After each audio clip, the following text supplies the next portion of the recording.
Good afternoon, and welcome to today's Nutrition Subcommittee hearing. Thank you to everyone today for taking time to be here, and a special thanks to our witnesses for lending us their expertise. Today's hearing is the fourth in a series held by each subcommittee, taking a look at the state of the farm economy. This subcommittee is focusing in particular on food prices and how every consumer is impacted by the economic conditions in farm country. The United States has the safest, most abundant, most affordable food supply in the world.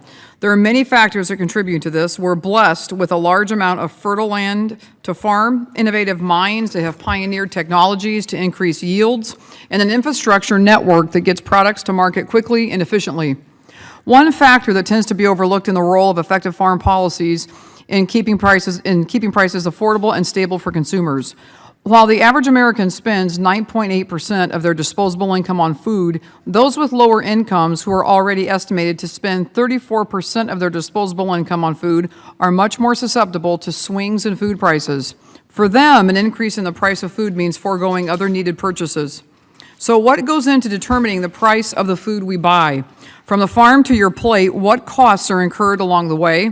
And how much of what you pay at the grocery store for that corn from Indiana or rice from Arkansas flows back to the farmer? Today, we'll examine the whole food supply chain from a high level. We'll look at the role of farm policy in keeping prices stable and at factors that are threatening that stability. Finally, we will consider the relationship between food prices and disposable income, especially as it relates to low-income Americans. We're all well aware that the Farm Bill expires next Congress. As we gear up for that process, it's crucial to arm ourselves with facts that will help inform our decisions in this committee and educate our colleagues on the importance of farm policies when the time comes for a vote in the full House. I look forward to hearing from our distinguished panel today. Before I conclude, I want to extend a warm welcome in particular to a fellow Hoosier that will be testifying today, Dr. Jason Henderson from Purdue University. Dr. Henderson is an Associate Dean at the College of Agriculture and the Director of Purdue Extension. He previously served as Vice President at the Federal Reserve Bank of Kansas City, where he tracked the agricultural and rural economies. He's an asset to Purdue and the state of Indiana, and I'm thrilled that you're here as we explore this topic. I would now like to recognize Ranking Member McGovern for his opening statement. Well, thank you very much, Chairwoman Walorski, and I want to thank all the witnesses for being here today. I look forward to hearing from each of you. Today's topic, food prices, is an important one, and it's one that we really haven't discussed much in previous hearings. It's important for us as members to understand the entirety of the food system. It's a complex system, but by and large, it's an efficient and effective system. It really is a testament to the resiliency and hard work of our farmers and ranchers, processors, and retailers that we have such a strong farm economy, stable and affordable food prices, and such a depth of choice and diversity when it comes to the food that we eat. But it's important to keep in mind that what many of us here often take for granted, easy access to big supermarkets, specialty markets, and even farmers markets is not available to everyone in this country, particularly in low-income and rural communities. And low-income households are particularly sensitive to even minor fluctuations in food prices as they think about how to stretch their food dollar further. You know, during the last Farm Bill, there were attempts to split the nutrition title and SNAP from the rest of the Farm Bill. But I always remind people that it's our farmers who grow the food we eat, and you can only use SNAP to buy food. So there is a close link between our farmers and our federal food assistance programs. It's important that we recognize that relationship. So with that, I look forward to your testimony, and I yield back my time.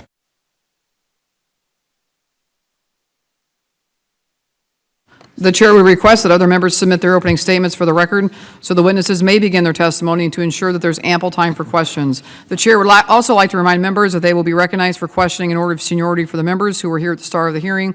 After that, members will be recognized in order of arrival. I appreciate members' understanding. Witnesses are reminded to limit their oral statements to 5 minutes. All of the written statements will be included in the record.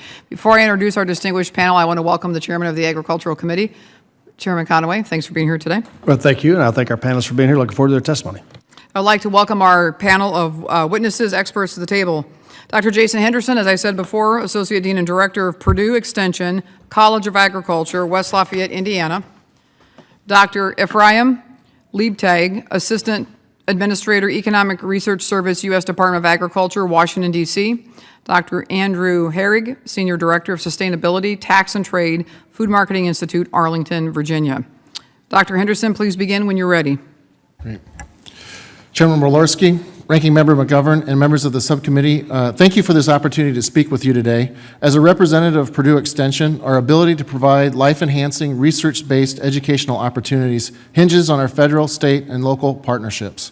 And these partnerships are delivering positive impacts. A recent study finds that cooperative extension through the Smith-Lever Act kept almost 140,000 or 28% more farmers from disappearing in U.S. agriculture over the past 3 decades. In addition, in Indiana, funding for SNAP-Ed and FNEP has allowed Purdue Extension to deliver the nutrition education program, which has reduced food insecurity by 25% for program participants. I thank you for your support of USDA, NIFA, land-grant universities, and the cooperative extension system, which allows us to partner and to enhance lives and livelihoods across the nation. And my comments today will focus on the farm economy and its impact on food prices, consumers, particularly those in rural communities. The combination of sluggish global export demand, flat domestic ethanol consumption, burgeoning global supplies, and elevated production costs is a recipe for plummeting farm revenues and profits. Although farm cycles are common, each cycle is unique. And one of the unique features of this cycle is the farm safety net. Past farm support often emerged in the form of price-related subsidies and supply management, which were often criticized in part for their impacts on consumers. Today, a more market-oriented strategy based on crop insurance is the foundation of the safety net. And although crop insurance programs have existed since the 1930s, farm crop insurance subsidies have increased sharply, raising questions about who benefits. And a recent study indicates that while taxpayers pay, the U.S. farm consumers benefit and would lose $2.5 billion in economic value if crop insurance subsidies would disappear. U.S. consumers could also benefit from more stable food prices. Low-income consumers who spend a large portion of their income on food could benefit the most. However, the benefits could be muted for those households living in food deserts, locations with limited access to retail stores, such as grocery stores. These households could face higher food costs and have additional challenges achieving better health outcomes. Educational programs for low-income households do help them access food and reduce food insecurity. As previously mentioned, the Nutrition Education Program reduced food insecurity by teaching people how to stretch their food dollar and eat healthier food on a limited budget. The Healthy Food Systems, Healthy People initiative of the APLU is another example of how partnerships between federal, state, and local agencies, academia, industry, community organizations, and local health practitioners can help people make better food choices and deliver better health outcomes. Declining farm profits cast a ripple effect on the rural consumer. Farm capital spending has plummeted, and farm households are spending less on Main Street. And if poverty rates follow those during the 1980s farm crisis, rural poverty rates could rise even further. And what's most alarming to me is that even during the current farm boom, rural poverty rates rose, even in the Midwest, where child poverty rates reached 20.4% in 2013, the peak of the farm boom. Child poverty is a multidimensional challenge, often rooted in economic, social, and family issues. Building local and regional capacity for economic development is crucial, and through USDA's Strengthening Economies Together program, Purdue Extension is partnering to help identify community assets that can be leveraged into seizing emerging opportunities in rural communities. This is just one example in rural development. One social issue that we're tackling in Purdue Extension is teen drug abuse. We're addressing it by launching the Strengthening Families program for parents and youth 10 to 14 that have been proven to reduce teen drug abuse by strengthening parent-teen relationships. In fact, for every dollar spent on this program, communities receive almost $10 in benefits in the form of less time in treatment, less jail time, and less time off work. And youth programs are increasingly focused on career readiness. Through partnerships with government agencies, industry, and nonprofits, Indiana 4-H has increased its focus on science education, healthy living to prepare youth for future opportunities. For example, in 2013, most of the 4-H youth that graduated high school planned to continue their education, and 26% of them were first-generation college students. So when we think about dealing with rural economies and rural consumers, it's about the economy, it's about social issues, it's about the family. So in sum, U.S. farmers are facing substantial declines in farm profits, and crop insurance is the primary safety net for U.S. agriculture. And it also appears to benefit U.S. consumers. More stable food prices will benefit consumers, especially those in low-income households, yet those with living in food deserts may be at a disadvantage, which makes nutrition education programs critical. And finally, plummeting farm incomes are going to strain rural poverty rates, which are already high. And so these approaches often require partnerships between government agencies at all levels, academic institutions such as land grants, nonprofits, philanthropic entities, industry. And on behalf of Purdue Extension, thank you for allowing us to be at the heart of many of these partnerships, and I am pleased to address any questions that you may have. Thank you. Thank you, Dr. Henderson. Dr. Liebtag, you may proceed. Chairwoman Walorski, Ranking Member McGovern, and members of the subcommittee, I appreciate this opportunity to present information on trends in retail food prices, the share of the average U.S. consumer budget spent on food, and the farm share of money that consumers spend on food. My remarks are based on the most recent data available from USDA's Economic Research Service, as well as other federal statistical agencies such as the Department of Labor's Bureau of Labor Statistics, Department of Commerce's Bureau of Economic Analysis, the BEA. At ERS, our mission is to inform and enhance public and private decision-making on a broad range of economic and policy issues related to agriculture, food, the environment, and rural development. This afternoon, I will discuss ERS data on retail food prices, consumer spending, and how food spending and prices can be linked to the food supply chain. These data impact programs and policies affecting consumers who plan their diets and food budgets based on which foods are available, their associated prices, and other factors.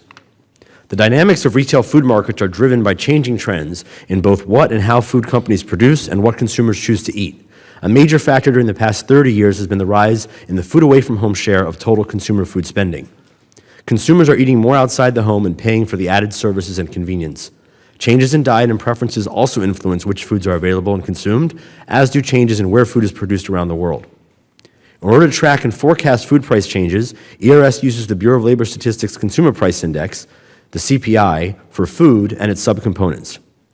There are separate food indexes for food at home, grocery stores and supermarket sourced, as well as food away from home, prepared foods from eating and drinking establishments, as well as non-commercial food service outlets.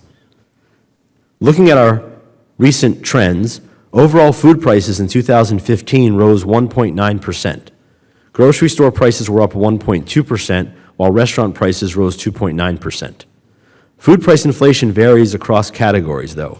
For example, the loss of laying hens due to avian influenza led to a spike in egg prices, while drought in the Southwest and California contributed to higher prices for some fruits, vegetables, and dairy products. For 2016, ERS currently predicts grocery store prices to rise 1% to 2%, a rate of inflation that would fall below the 20-year average of 2.5% across the U.S.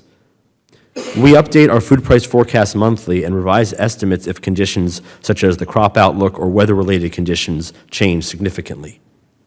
To get a better understanding of these food price dynamics, we also track producer prices within the food supply chain. This uses the BLS Producer Price Index, which provides estimates of the price change in food products by food stores and restaurants. For many commodities, these prices change at a greater rate than at the retail level. How much of a change depends on retailing costs beyond the raw food ingredients, as well as the competition level in the retail market.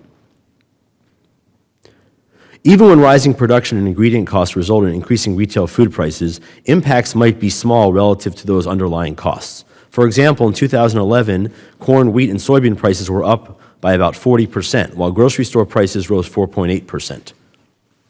One of the reasons for this relative stability of retail food prices is the number of industries that contribute to the food on the shelves of supermarkets. ERS's Food Dollar series details the components of the retail food dollar by industry and allows us to understand the factors that impact food changes. Data are presented in the Food Dollar series in 3 ways to shed light on different aspects of the food supply chain. Based on these estimates, as of 2014, the farm share of the U.S. food dollar is estimated to be 17.2%. Turning now to consumer budgets, ERS estimates that food expenditures by families and individuals as a share of disposable personal income can be calculated using data from the Bureau of Labor Statistics. Broadly speaking, consumers in the U.S. and many developed countries spend less than 15% of their income on food, while in developing countries, consumers may spend upwards of 40 or 50%. Within the U.S., between 1960 and 2002, the average share of disposable income fell from 17.5% to 9.6%. This was mostly due to rising incomes for consumers overall. But since 2002, the average has stabilized between 9.5% and 10%. Breaking this down by income group, ERS analysis shows that while households spend more money on food at higher income levels, it represents a smaller portion of income as these households spend money on other goods. The middle income level within the U.S. have households spending around 13.4% of income on food, while the lowest income group spends roughly 34%, as was mentioned earlier. To conclude, our data show that retail food prices in the U.S. are relatively stable. Consumers are therefore able to spend a relatively small share of income on food and devote larger amounts of their budget to other goods and services, but the extent to which this is the case does depend on the income level of a given household. Madam Chairwoman, this concludes my statements. I'd be happy to answer questions. Thank you, Dr. Liebtag. Dr. Herrig, you can proceed. Chairwoman Walorski, Ranking Member McGovern, and distinguished members of the committee.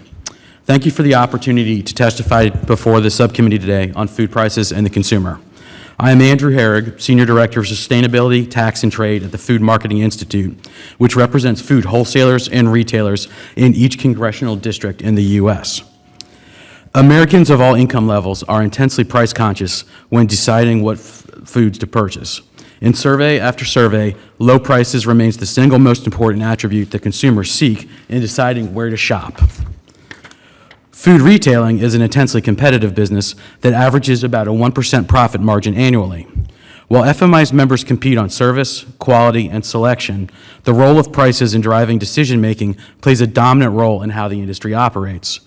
Put simply, we focus so intensely on food prices because our consumers demand that we do. As the final link in the supply chain, food retail plays a crucial role in connecting the American public with farmers and ranchers. FMI and our industry feel a strong responsibility to create a better understanding of the role that agricultural policy and the health of the farm sector play in making sure that the United States has the world's safest and most affordable food supply. A number of our members have launched initiatives over the past few years to make this link explicit. These programs range from Meet Your Farmer sessions at the store level to expanding local purchasing agricultural programs. Despite this, we believe the relationship between farm-level issues and their impact on food prices is not always as clear to consumers as it could be, in part due to the sheer complexity of our industry's pricing model.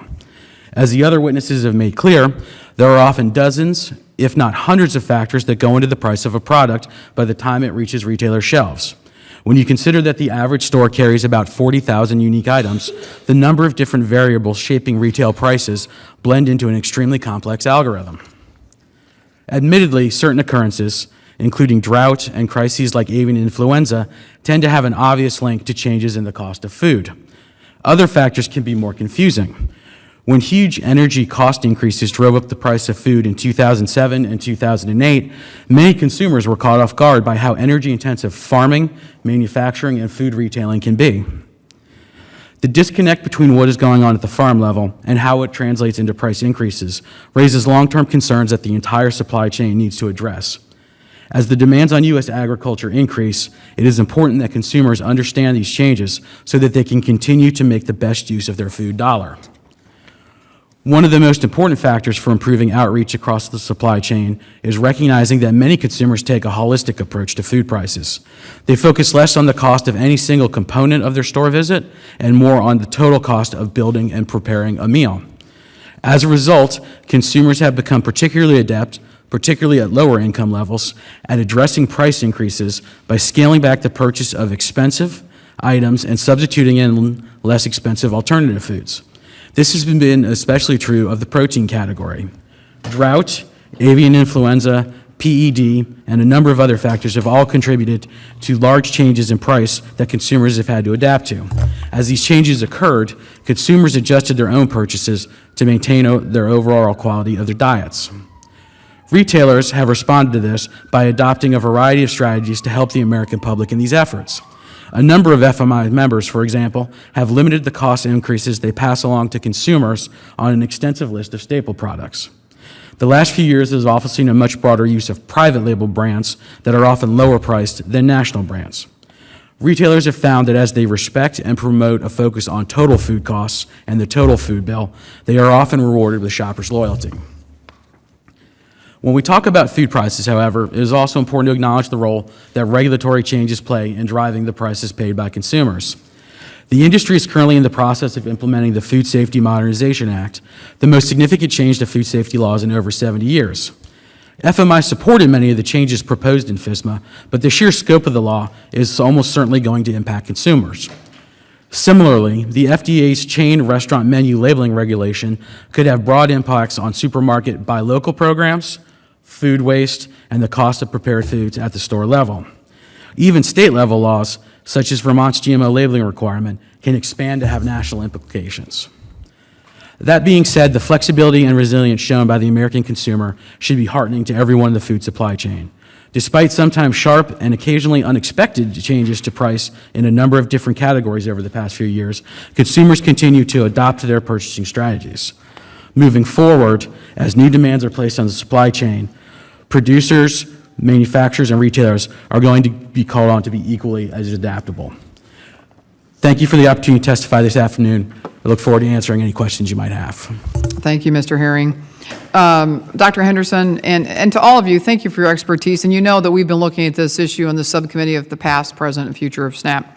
And we've heard from a diverse group of witnesses over the past several months about the array of challenges that low-income families face, whether it be access to healthy, nutritious food, arranging childcare, transportation, or learning the adequate skills for gainful employment. We also know, as you've all just alluded to, that the low-income individuals have less disposable income to spend on food compared to the average American. Dr. Henderson, can you just talk a little bit more about the fact of what role does a consumer's income play in their responsiveness to food prices, and then what other factors contribute to low-income individuals as they choose to purchase different types of things at the grocery store? Just to give us a little bit more insight. Thanks. Thank you. No, I think from my perspective, the low-income consumer, when they have a limited food budget and a limited food dollar, and they have to stretch it across many different items. When you have higher food prices, they first will go through there and start adjusting their allocation of what they buy. So, first of all, I oftentimes think that they look at a different component. So instead of buying steaks, they buy hamburger. And if they bought one hamburger and it becomes really expensive, they look at different types of meats or a different type of product that's in the grocery store and doing those allocations. The other challenge that we have, though, with low-income households is I think about it in terms of access to foods. In that, those that are living in food deserts, do they have access to grocery stores and other types of markets that allow them the variety of food choices that they're able to make. And then the third part of it is how do we help them through education to have a better understanding of the nutrition of the product and the choices that they make from a nutritional standpoint, and how to stretch their food dollar to make those choices when they go into a grocery store or a retail store to make those personal choices. And so when I think about consumers, they have a lot of different stages and a lot of different components on making that food choice and how to stretch their dollar, let alone of how do they get to the store in the first place. And just a follow-up question. So in Indiana, we have a very diverse agricultural economy. We obviously have row crops, corn, soybeans, very diverse, though, with other things that we grow. And understanding some of the policies here, especially because we've all mentioned crop insurance and how it helps farmers through difficult times. Can you help us make the connection between how those policies work and the connection to the abundant and affordable food supply in the U.S.? What role, just help us understand what role that farm policy plays and how important it is as we look to the future.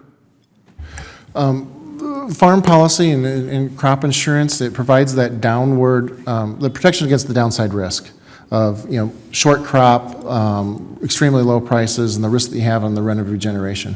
What it does is then, because it protects against the downside risk, it stabilizes production. And through that, it helps then mitigate and stabilize prices that are then pushed through the system. And that's where the impact of where the farm policy will impact the consumer and provide the benefits that the consumer would have. And so that's the general mechanism through it, is stabilizing, potentially increasing crop production in certain places and providing coverage and reducing prices for the consumer at the retail event through increased supplies and stable supplies. And one other thing you mentioned earlier was that nutrition education program. Can you talk about some examples of how that actually directly impacts folks and how they're able to stretch SNAP dollars, how that whole thing kind of plays together? Yeah, and the nutrition education program in Indiana is administered by Purdue Extension. We have staff in every county. And so part of what we do in the nutrition education program is direct education. So we will have our staff, program assistants, go out and meet individually with families, talk to them about, their situation, talk to them about budgeting, talk to them about food safety, how to reduce food waste, but also talk to them about nutritional aspects of food, which foods provide the most nutritional benefits, and then how do you think about your shopping experience to maximize your dollar and stretch your food dollar, and all these different things. It's about a 7-step process. It goes through quite a bit of time, over a few months to go through that process. But we've seen tremendous benefits when we followed up with them about how they've changed their spending patterns, how they've been able to stretch their food dollar, have they been been able to get more nutritional components into their diets, and ultimately better health outcomes. So we've been pleased with that in terms of a broad measure of food insecurity of 30 different components that go into it. It's been a real benefit. Thank you, I appreciate it. Chair recognizes Mr. McGovern for 5 minutes. All of you have highlighted the relative stability and affordability of food in this country, but there are important distinctions to be made among income groups. So billionaires, for example, face no price constraints on food, so presumably their demand isn't shaped by prices the same way it is for you or me. And at the other end of the income distribution, very poor households are extremely resource constrained. An extra dollar on milk might mean no bus fare to work. So for the poor and very poor, their response to minor price fluctuations or transportation costs to get to food stores would be very, very different. So fortunately, we have federal food assistance programs like SNAP that provide assistance with purchasing food to help stabilize demand among very poor households. SNAP has important short-term benefits, reducing hunger and poverty, increasing demand for food, as well as important long-term benefits. Families with young children who participated in the program were shown to have long-term positive health and education outcomes. And we also know that SNAP recipients are also consumers. Households spend their SNAP dollars quickly in their local communities. SNAP has an important economic multiplier effect. Every SNAP dollar spent generates about $1.75 in economic activity. So, Mr. Harrig, can you talk about the economic impact of SNAP for food retailers and their communities? And related to that, after the stimulus package's boost to SNAP was cut in 2013, I heard from supermarkets in my district that they were seeing an uptick in SNAP recipients abandoning carts full of food or having to put items back because they didn't realize their benefit had been cut. I was wondering whether you heard any such stories like that. And the other thing is recent proposals here in Congress have proposed block granting SNAP, which would result in about $150 billion in cuts to the program. Others have proposed even more draconian cuts. I guess, can you talk about the impact that such a cut would have on your industry? Sure. Thank you, Congressman McGovern. In terms of the role that SNAP plays with the industry, the average SNAP recipient is on the program for a relatively short period of time. I think the last number I saw was about 9 months is the average. And certainly during that period, we believe it's better, both in terms from a business aspect, but also for the consumer to continue to be a consumer, to continue to shop in stores, as opposed to maybe necessarily being reliant upon a food kitchen or a food pantry. So it does play an important role. We can see huge swings in different areas. There are some districts in the country where up to 20% of consumers are on SNAP. Obviously, if you take that out of the grocery store, it not only has a dollar impact, but it puts a huge strain on the hunger services in the community as well. So SNAP plays an important role in helping create a level playing field in that and not making sure that resources aren't too strained. After the change to the program, we always see a period of time where there's an adjustment where the information takes a while to get down to the consumer level. That's always a concern for us. I think one of the great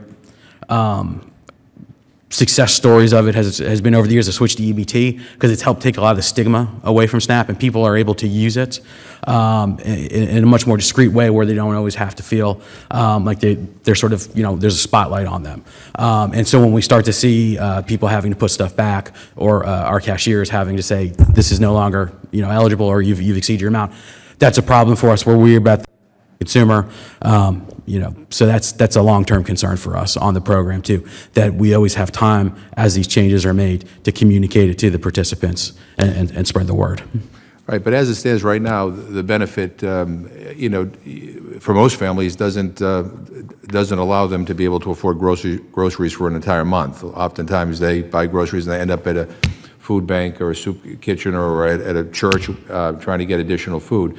And so I don't know whether you want to answer this or not, but I mean, if we were to do something here to further restrict that benefit, to further cut it, so that the benefit would be even less than it is now, what do you anticipate the impact would be on the consumers, but also on your industry? Oh, well, sure. I mean, we would expect to see that those hunger resources would be strained. A lot of us now, because our supply chains are very efficient within the industry, a lot of the food waste we used to have that went to donation didn't. Right. So that's tightened that up. So a lot of the donations now are straight donations that our members make. Right. Clearly, there's going to be more demand for that. But again, it's always a concern for us that people have the information available, they know what's coming, so they can do the planning to make sure. Thank you. Thank you. The chair recognizes Chairman Conaway for 5 minutes. Well, thank you, I appreciate that. That drop in food stamp benefits in 2013 was scheduled by the stimulus bill from '09, and was structural to that stimulus bill that was done when my colleague on the other side was in charge. Dr. Liebtag, you mentioned that in the lower quintile, 34%, middle quintile was 13%. Make sure I understand the mechanics. The other three quintiles then, I would assume that the fourth quintile from first to the bottom would be between 34 and 13. How do we get to 9.8 overall? Are the top two quintiles that distorting of the averages, or how do we understand that? So yes, the consumer income in the country, of course, varies, and the highest income groups are spending quite a bit below 10% of their income. Right, I understand, but how the quintiles broken up so that where the breaks on income, I guess, for the top two quintiles?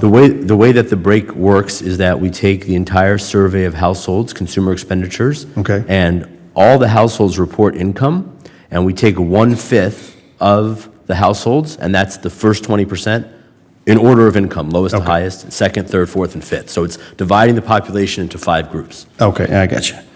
Well, as we look at policies here, the top two quintiles never really are concerned all that much about, and most folks in this room, about increases in food prices.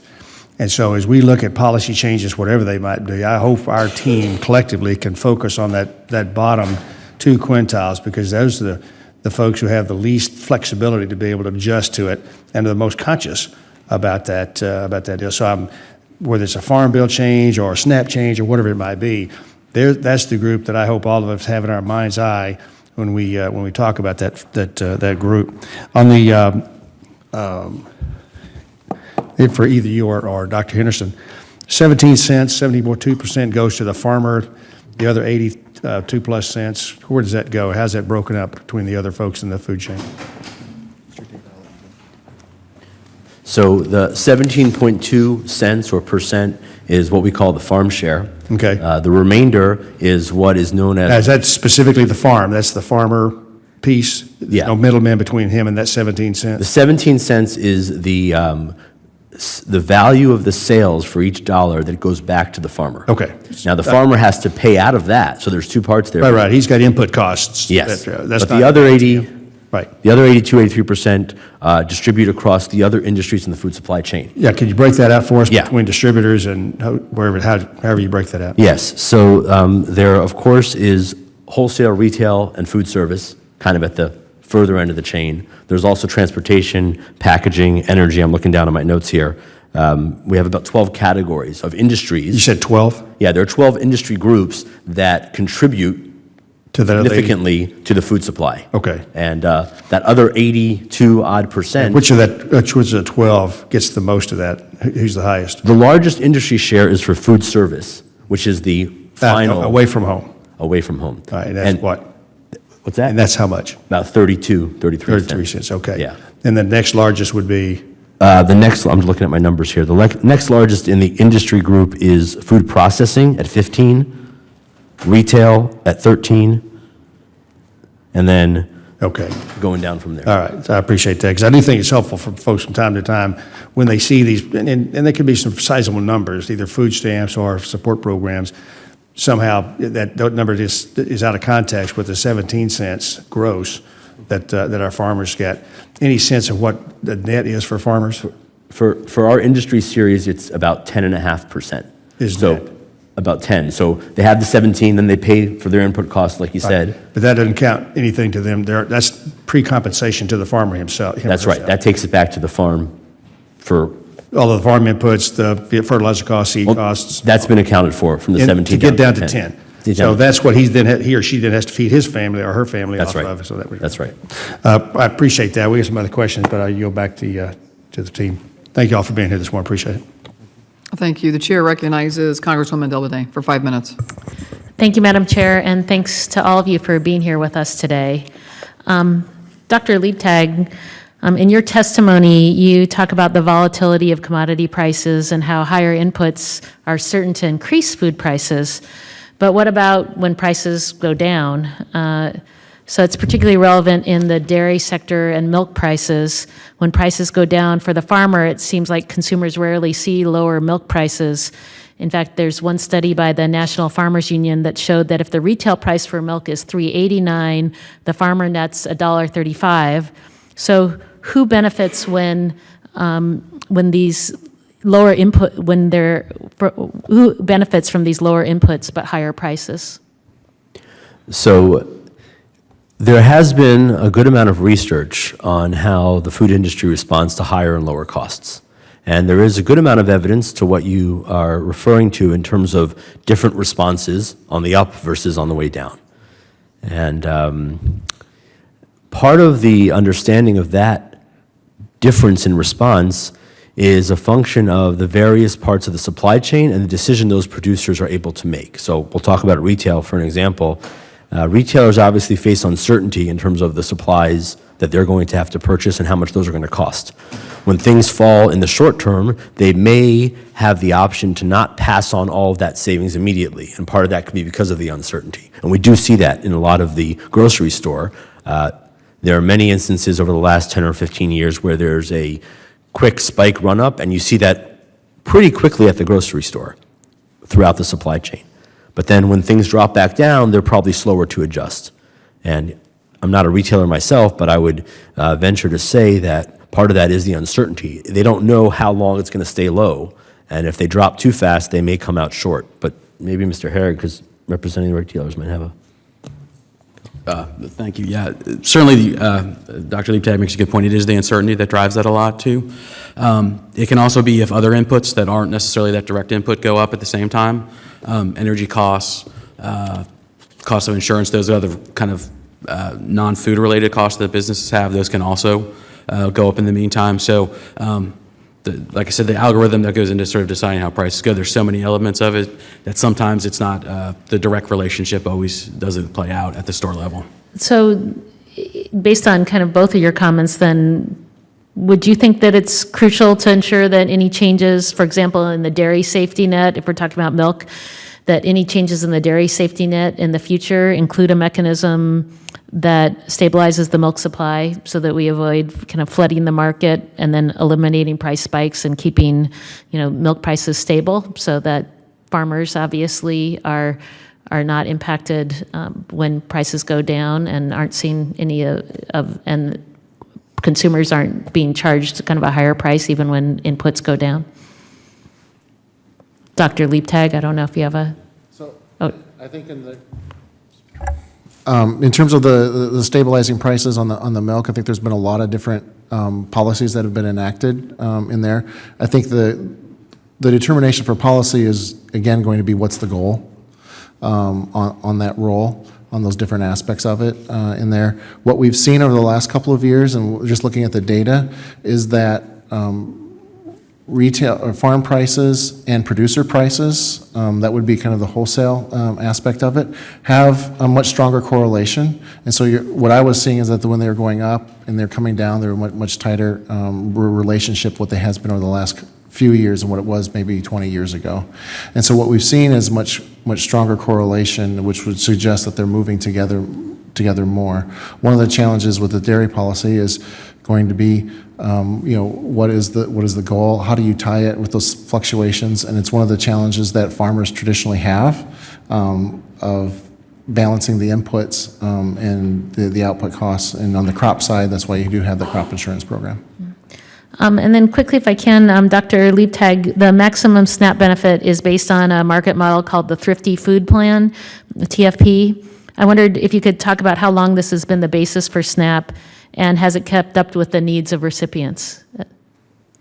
So the Thrifty Food Plan is calculated and updated on a monthly basis by the Department of Agriculture, and it is a food basket based on two objectives: have a nutritionally balanced set of foods available and fit within a constraint of costs. So you want to have nutritional balance, get as close to recommendations as possible, and at the same time have costs not be too high based on affordability. This gets updated based on changes in prices on an annual basis. And I think one issue interesting to explore in terms of research is the changing behavior in how consumers get their food and what they choose to buy and where. So the Thrifty Food Plan is based on mostly buying more basic ingredients, purchasing mostly at grocery stores, and then going home and making the food. And we know, as I mentioned a few minutes ago, that people's behavior is changing. And so people are making the trade-off between making less at home and buying more either at restaurants, but certainly prepared foods. Dr. Liebtag, I'm sorry, I got to cut you off. I Sorry, want to make sure my our members time's get in their expired. votes. Thank you. Chair recognizes Dr. Benachek. Thank you, Madam Chairman. Well, thanks for your testimony. I heard a lot of things that were very interesting.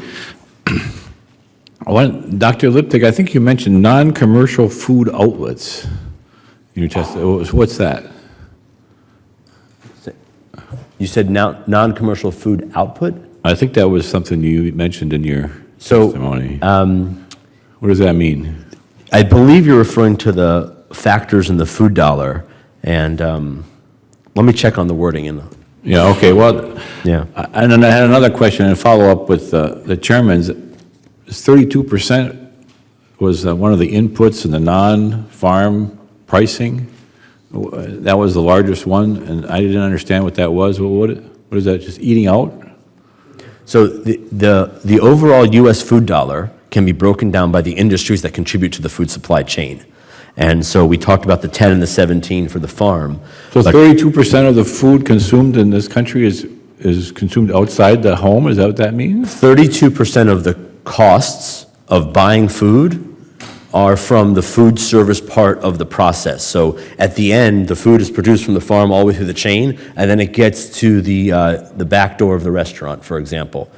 Those added 32% are the cost of the people preparing the foods for you at a restaurant or at a store, serving it, et cetera. So it includes stores too then? Yeah, so Yeah, it's okay. industry-wide. So whatever we would consider or define as food service, which is kind of the finishing touches, that's what that piece of the dollar goes toward. Well, I know in your testimony, you talked a little bit about the change in the nature of consumers. And, I went to the grocery store over the weekend, and I was surprised by the percentage of the grocery store that was dedicated to already prepared foods. I mean, the deli, at least in my hometown, there was a little deli, like a counter, but this store, the deli was like half the store. So and it was like all $9.99 a pound. No matter what it was like vegetable. It was unbelievable to me. And I guess it was in D.C., so people must go in there and buy special food prepared that way. But it was amazing to me coming from a small rural area. I couldn't find any Heinz vinegar. It was all like specialty vinegars. You know what I mean? It was just amazing because I was looking for some apple cider vinegar. I used to put in my eggs when I poach eggs. But anyway, I didn't want to pay a premium price for vinegar. And it just it was weird going to the store. I mean, I go to the store, you know, at home a lot, but I don't really shop here in D.C. that often at the grocery store. So it was kind of weird. Dr. Henderson, I would like to ask you about this extension teaching that you do for consumers. I mean, how do you identify, you talked about teaching people how to shop and buy food in your testimony, so how do you identify the people that get that teaching? And tell me more about what you do. Tell me more about that, because I think it's really interesting. This is a state-funded program that is from the Purdue University Extension Service, right? Like Michigan State. You know, I'm from Michigan, so we had a pretty good extension service at Michigan State. But you're in every county in Indiana, I would imagine. Right. So the state Tell me about that. cooperative extension service is in all 50 states and Puerto Rico. At Purdue, we have different organizational types of structures, but we're present in pretty much every county across the country. In Indiana, we have county-based offices, which we've had traditionally. Part of them is delivering educational program on health and human sciences, and our focus has been health and nutrition. How do you identify the people that you're teaching? So how we do that is through our connections in local communities, just like many other different educational programs. We do. So if somebody goes to social publicity. services, they get referred to you. If they get on food stamps, do they get referred to you? Or? We'll have some partnerships, and we give them brochures, distribution of our programs to help them. It is not required that people on food stamps go through our programs. That's not a thing. But we give them the educational brochures to help them. How do you help them stretch the food down? Is there some kind of a holistic educational program to like see what people are for their situation? In other words, they have a situation going on in their home that they're getting food stamps, they need some assistance. So is there other things besides the food education that you do? Yeah, so we also do, in addition to food education, we also do family resource management. That's budgeting. Components is the primary example of them. And so we'll come in and also offer to do other types of budgeting programs to help them learn how to stretch their dollar, not just for food, but for other areas and how to be. All right, thank you. 5 minutes goes by real fast. But your vinegar story was intriguing. Chair recognizes Congresswoman Adams for 5 minutes. Thank you, Chairwoman Walorski and Ranking Member McGovern, and thank you for your testimony, gentlemen. Next month, I'm introducing the Close the Meal Gap Act of 2016, which will address one of the most important points of today's hearing, that low-income households are spending more of their money on food than the national average. This bill would permanently authorize a standard medical deduction for seniors and disabled individuals applying for SNAP benefits. It would incorporate the low-cost food plan into the SNAP formula to take into account how much working people, including SNAP recipients, spend on food. It would eliminate the cap on the excess shelter deduction in the SNAP formula. It would raise the minimum SNAP benefit from $16 to $25. And finally, it would allow able-bodied adults to be exempt from SNAP work requirements if their state could not provide them with a slot in the SNAP employment and training program. It's been endorsed by Feeding America, the Food Research and Action Center, the National Council on Aging, and others. And so I certainly welcome members of Congress to support it, sign on to it, and I want to thank Congressman McGovern and those of the committee who've done so. But Dr. Liebtag, the way we consume food is at the heart of why SNAP benefits just aren't enough. USDA Thrifty Food Plan is used to estimate how much a minimally nutritious meal should cost an individual participating in the program. We expect a participant in the program to work, but the benefit amount they receive expects them to spend hours each week cooking and preparing meals from scratch. A mother, for example, who works 2 and 3 jobs does not have the time to prepare the food that SNAP benefits can pay from one month to another. Does the basket of products in the Thrifty Food Plan take into account that many SNAP participants purchase more prepared foods than these foods cost more to purchase with their limited SNAP benefits. Mr. Leibtag. Thank you for the question. I think it raises an important issue to think about when we look at consumer food choices, especially low-income households, and how that changes over time. As I mentioned earlier, as consumer behavior has shifted, we have observed the way that people shop, what they find in the store, changes. The Thrifty Food Plan has a basket, as I mentioned, that has a nutritionally balanced group of foods at a minimum cost. It does assume most shopping of more basic ingredients in the store. So as more prepared foods become the norm with their associated higher cost, the Thrifty Food Plan may not be covering those types of foods. So it leads to a question about trade-offs between time and coverage, and between time spent working perhaps, or time spent shopping and preparing food versus benefits or the affordability of food. Yeah. So does it seem fair and accurate for SNAP benefit calculation to assume that households use 30% of their non-SNAP income for food? I think the 30% number is a pretty good estimate. From what we mentioned a little earlier, the 20% lowest income households spend about 34% of their income on food. And so that's, of course, just one number, but I would say on average, somewhere between 25 and 35% is probably the norm for many households in that group. So do you know if purchases at these smaller stores vary from purchases at larger traditional grocery stores? So what people buy at stores does vary. It does vary for the consumer. It also varies based on what's on the shelves. One concern about food choice is the types of stores people choose to shop at, which could be a function of food access. What stores are closest to their homes or to their places of work? And so that can be a factor in the choices of foods people choose to buy and consume. Thank you, Madam Chair. You have that. Thank you. I just want to update our members really quickly. They're going to be calling votes in a couple of minutes, but I want to go ahead and recognize Congressman Abraham. We'll get through his questions and see where we're at with votes. Congressman Abraham for 5 minutes. I think, Madam Chair, I'll be quick. Dr. Henderson, I do farming on my property in Louisiana, and so your comment about farming being very cyclical and very up and down is very true. Help us explain that we've got the ARC, we've got the PLC, we've got the crop insurance that helps us when we have really bad years. Help us make that jump from that connection as to how it helps America have the most affordable and abundant food, and where does the foreign policy play into here? Right.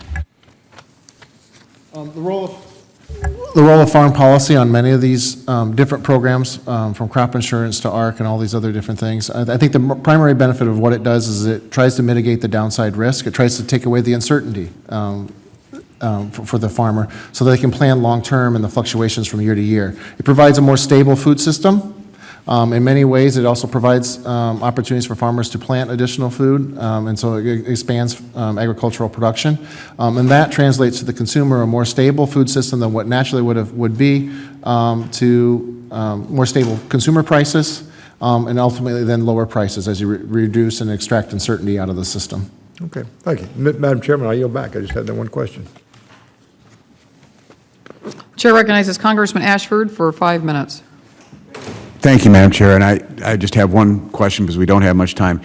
University of Nebraska, first of all, Mr. Henderson, your work is significant because it applies to a lot of what we're dealing with in Nebraska with rural poverty and so forth. The University of Nebraska is just, the Buffett Foundation has funded a $50 million early childhood program for our state, and well, actually a global early childhood initiative. You're probably aware of in some ways, but how do you see those initiatives, the early childhood initiatives, and the food issue going forward? There's a nexus there. Food's a big part of it, and healthy food for early childhood individuals.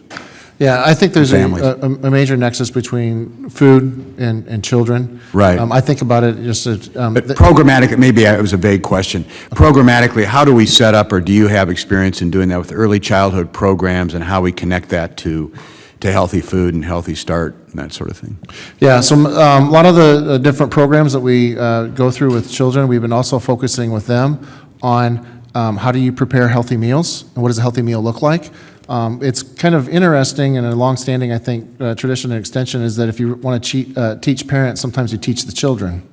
And so we've been working with the children and helping with schools with different various types of programs about how do you bring in healthy meals, how do you teach healthy meals, how do you, snacks. We've been focusing a lot on snacks and doing many different things. And so there's a wide variety of programs that are out there, but that's where the focus is how do you get them to eat healthy? It's by giving them opportunities to do that. And the other thing that we've been doing is how do you teach them to grow food?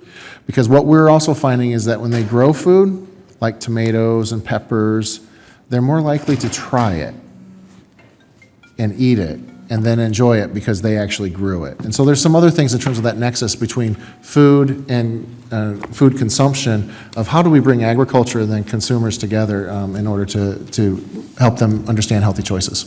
Thanks, and I know I ran the Housing Authority in Omaha and we initiated some of those programs for housing authority residents, for young people, for children to grow food, and that's actually been expanded very successfully in the urban areas. So that's good. That's good work. Thank you, Madam Chair. Thank you. The chair recognizes Congresswoman Hartzler for 5 minutes. Thank you, Dr. Henderson. Your words strike my heart as a former home economics teacher and someone who's taught nutrition for many years. I do believe in that and think everybody should take a family and consumer sciences, and that would help. But I would like afterwards more information on your program that you referenced with the anti-drug program. So I'll get with you on that. But my question for the panel has to deal with GM soybeans, corn, cotton.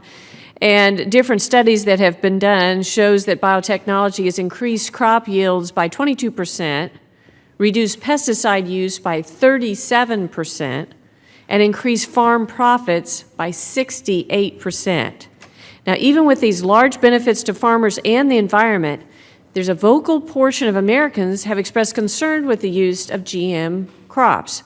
So will each of you elaborate on how GM crops affect consumer prices and provide any insight into the rewards and risks of consuming GMOs? We'll start, Dr. Henderson. So GM crops have, as you mentioned, done a lot of different things to enhance farm profitability, but they've really, and from the consumer standpoint, they've also expanded production, allowed us to grow many different crops and increasing yields in many different ways. So the benefits flow from that directly into food prices on those types of consumption aspects of it. The other aspect of it in terms of when you think about crops that are somewhat related to GMOs, but not a GMO maybe per se, is that we've been focusing at Purdue Extension on a lot of different new technologies that are looking at how do you maximize nutrients and so you don't allow the runoff. How do you use sensors in terms of plants to identify those plants that grow faster and better than other plants? I'm 6'4", my brother's 5'9". There's just difference. Plants are different in different places, and so how do you identify those plants that are going to have the most and best breeding potential in doing different things?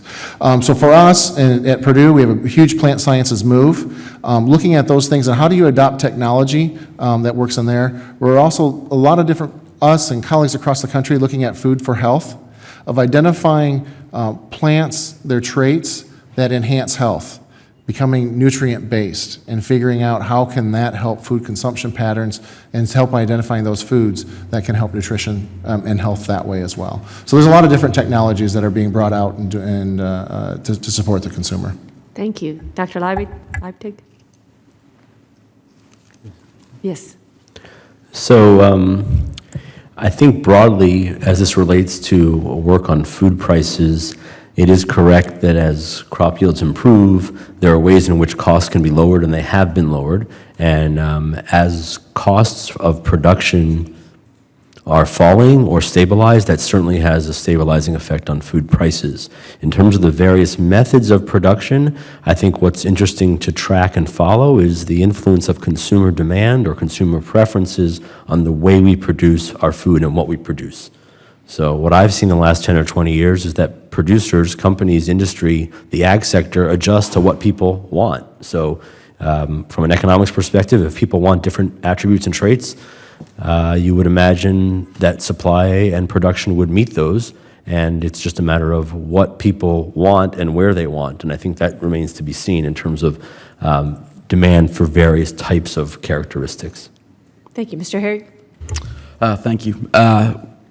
We're enormously concerned about how we're going to continue to feed a growing population. It's not just in the United States, it's a global population.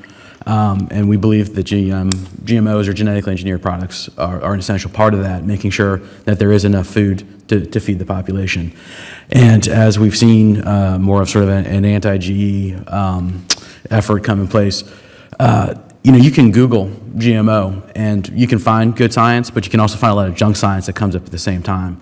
And so I think our biggest concern is we have always said as an industry, if people want to know something, we will disclose that to them. We are happy to do that. But we're very concerned about the sort of misinformation around it and the possibility that that information is going to drive consumer trends and ultimately hurt the ability of the U.S. agriculture industry and the U.S. retail industry to feed people in an affordable way. Thank you very much. I yield back. Chair recognizes Congressman Davis for 5 minutes. Thank you, Madam Chairwoman, and thank you to my colleague, Ms. Hartzler, for bringing up the biotech issue. Obviously, as federal policymakers, we're here in this committee hearing room talking about how we in America can better feed those who are hungry. Mr. Herrig, you just mentioned feeding the world. I guess I don't know how we continue to feed the world with the projected increases in population over the next 20 years, billion more individuals. How do we do that without genetically modified products and without being able to grow more on less land? Can you give me your response on that, sir? Yeah, I don't have an answer for you on that. As I said, I think we think that it's an essential part. And I think, again, some of this misinformation is already having an impact. If you can look at Africa right now. Well, all you have to do is look at the Senate. Yeah. So, no comment on that. So, Feel but yeah, free to. No, our position has always been, if people want to know if this isn't there, we're happy to disclose that. We are happy to let people know what's in their food. But the sort of misinformation surrounding it is a big concern for us. This idea that people are walking away thinking these products are dangerous when there's no science to support that right now. Great. I'm going to come back to you, but Dr. Henderson looked like he was ready to respond to this too. I think GMOs are part of the solution, but they're also obviously not the whole solution. There's a lot of different technologies that are emerging at Purdue University and our other land grants across the whole country that Including the University of Illinois, yeah. the land-grant university. And so doing many different things of looking at traits and figuring out, all this is driven by customer and customer demand. And how do you provide choices for customers and deliver the products that they want to receive, which is ultimately what we're here to satisfy as customers.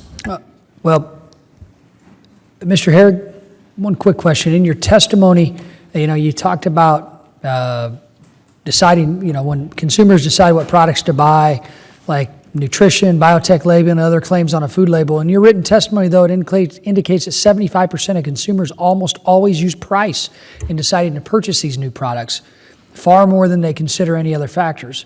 What should this tell us as policymakers about what matters to consumers with their purchasing decisions? Well, I think it's pretty straightforward. I mean, price is still the driving factor and will be. We do see periods of time in 2004 and 2005, people listed selection and quality as higher ranking attributes than price. But since 2008 and continuing through 2016, price is the main factor they look for in both the ability of the store to offer that and of the products themselves. So, Is that due to family economics? yeah, I mean, it's and that's actually across the board too. If you're at the higher income level, obviously you're a little bit less price sensitive, but we still see in a lot of our surveys, those shoppers don't necessarily go out and say, well, we're going to blow the bank on this just because we can. They're still value shoppers. Okay. I guess last question for everyone. Dr. Leibtag, we'll start with you. Do you think science backs up the safety of genetically modified products? I don't think that my research background can answer that question. So I wouldn't have an opinion at this point. Dr. Henderson? I think that, with the use of GMO technologies and other technologies out there, that we have the safest, most abundant food system in the world. Mr. Herrig? At FMI, we go by what the FDA tells us, and they say the products are safe. Well, and I know I have a few seconds left, and I'm sorry, Madam Chairman, I know we're voting, but I'm going to use them. Right now, when we walk into a store, and when you're teaching families how to shop, you can buy products that say non-GMO on the label. But frankly, does anybody really know what that means? Is there a set of standards that are in place right now? I think from my perspective, that is one of the biggest challenges that we have right now. What is GMO? So and you talk to various different people, and they have various different